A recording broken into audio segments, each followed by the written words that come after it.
पुण्यामध्ये वारजे इथे मध्यरात्री घरामध्ये गॅस सिलेंडरचा स्फोट झाला आणि या स्फोटामध्ये 2 जणांचा होरपळून मृत्यू झालाय। पुण्यातील वारजे माळवाडी परिसरातली ही घटना आहे। वारजे माळवाडी परिसरामध्ये असणाऱ्या गोकुळनगर इथे पत्र्याची बांधकामं असलेल्या घरांमध्ये सिलेंडरचा स्फोट होऊन भीषण आग लागली होती।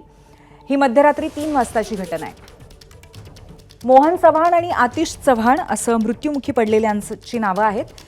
एकाचं वय 20 ते 22 तर दुसऱ्याचं वय अंदाजे 50 ते 55 असल्याचं कळतंय।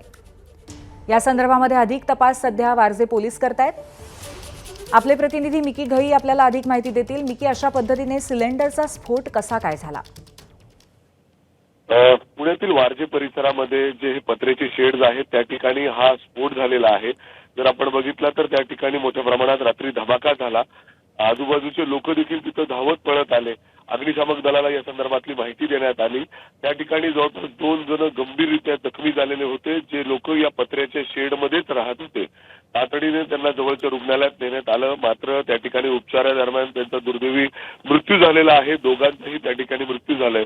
पोलिसांनी आता घटनास्थळी धाव देऊन पूर्ण तपास करतायत। नेमके हे सिलेंडर इथं आले कसे, त्याच्या पद्धतीने इथं काय नेमकं चालू होतं, रात्री 3 वाजता हे काय करण्याचा प्रयत्न करत होते, कारण की आजूबाजूला पूर्ण रहदारीचा परिसर आहे आणि इतर सिलेंडर देखील त्या ठिकाणी होते का।